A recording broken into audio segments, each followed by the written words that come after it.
ഈശോയിൽ ഏറ്റവും സ്നേഹമുള്ള പ്രിയ ദൈവമക്കളെ, ഈ വിശുദ്ധ പ്രഭാതത്തിൽ നാം ദൈവതിരുസന്നിധിയിൽ പ്രാർത്ഥനാപൂർവമായിരിക്കുമ്പോൾ സമർപ്പണത്തിൻ്റെ ആത്മീയത ധ്യാനിക്കാം.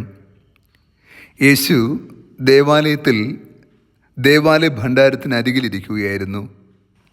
ദരിദ്രയായ ഒരു വിധവ 2 ചെമ്പ് തൊട്ടുകൾ ഇടുന്നത് യേശു കണ്ടു. ധനവാന്മാർ വലിയ വലിയ തുകകൾ ഇടുന്നതും യേശു കണ്ടു. എന്നാൽ ദരിദ്രയായ ഈ വിധവ 2 ചെമ്പ് തൊട്ടുകൾ മാത്രമിട്ടപ്പോൾ ക്രിസ്തു സാഘോഷം ഉദ്ഘോഷിക്കുന്നു. ഇവൾ മറ്റാരെക്കാൾ കൂടുതൽ നൽകിയിരിക്കുന്നു. മറ്റെല്ലാവരും തങ്ങളുടെ സമൃദ്ധിയിൽ നിന്ന് സംഭാവന ചെയ്തു.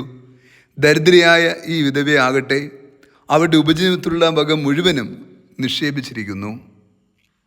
ദൈവത്തിൻ്റെ സ്നേഹഭണ്ഡാരത്തിൽ ഈ സാധുവായ വിധവ യഥാർത്ഥത്തിൽ നിക്ഷേപിച്ചത് തൻ്റെ വിശ്വാസത്തിൻ്റെ, തൻ്റെ ബോധ്യങ്ങളുടെ, തൻ്റെ സങ്കടങ്ങളുടെ, ഒരർത്ഥത്തിൽ തൻ്റെ ജീവിതത്തെ തന്നെയാണ്. ദൈവത്തിന് ആവശ്യമായിരിക്കുന്നത് നമ്മുടെ പണമോ സമ്പത്തോ അല്ല, നമ്മയാണ്. ഈ ദരിദ്രയായ വിധവ അവിടെ തന്നെ സ്നേഹപൂർവ്വം ദൈവത്തിൻ്റെ സ്നേഹഭണ്ഡാരത്തിൽ നിക്ഷേപിച്ചു. ചില്ലിക്കാശിൻ്റെ വിലയല്ലായിരുന്നു അതിനുള്ളത്, മറിച്ച് ദൈവത്തിൻ്റെ ഹൃദയത്തിൽ ഇടനേടിയ ഒരു സാധു സ്ത്രീയായിരുന്നു അവൾ. അതുകൊണ്ട് ക്രിസ്തു മറ്റാരെക്കാൾ അധികമായി ആ വിധവയായ സ്ത്രീയെ ആദരപൂർവ്വം കണ്ടു. ദൈവത്തിൻ്റെ ഹൃദയത്തിൽ ഇടമുള്ളവരെ ആർക്കാണ് തിരസ്കരിക്കാനാവുക, മാറ്റി നിർത്താനാവുക?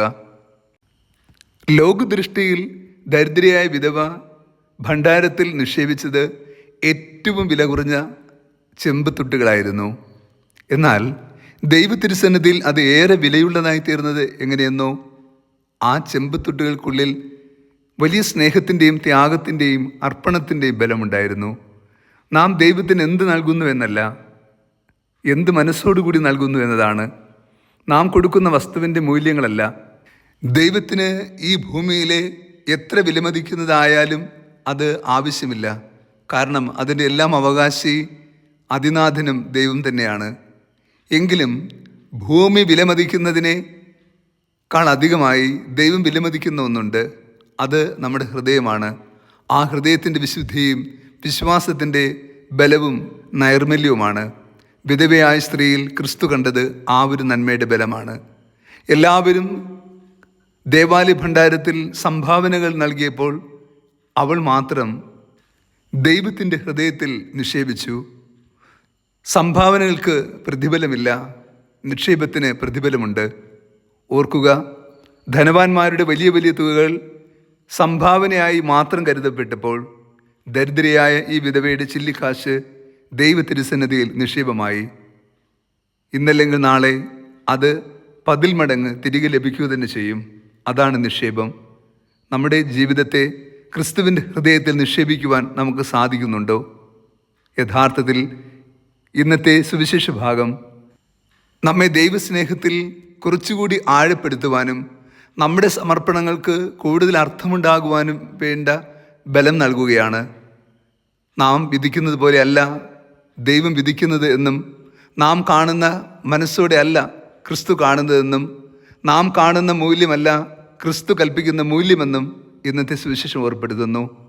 ദരിദ്രയായ വിധവയുടെ ക്ലാവ് പിടിച്ച 2 ചെമ്പ് തൊട്ടുകൾ ദൈവത്തിരുസന്നിധിയിൽ അതീവ വിലയുള്ളതായിരുന്നു. ധനവാന്മാരുടെ വലിയ സംഭാവനയേക്കാൾ മഹത്വം അതിന് നൽകി.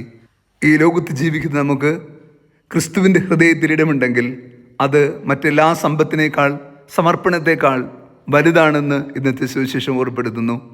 നമുക്കും ക്രിസ്തുവിൻ്റെ സ്നേഹ ഭണ്ഡാരത്തിൽ നമ്മെ കൂടുതൽ സ്നേഹത്തോടെ നിക്ഷേപിക്കാം. അവിടുത്തെ കൃപയുടെ ബലം നമ്മെ വഴി നടത്തട്ടെ. കർത്താവ് നിങ്ങളോട് കൂടെ. സർവശക്തനായ ദൈവം, പിതാവും പുത്രനും പരിശുദ്ധാത്മാവും നമ്മെ സമൃദ്ധമായി അനുഗ്രഹിച്ച് ആശീർവദിക്കുമാറാകട്ടെ. ആമേൻ.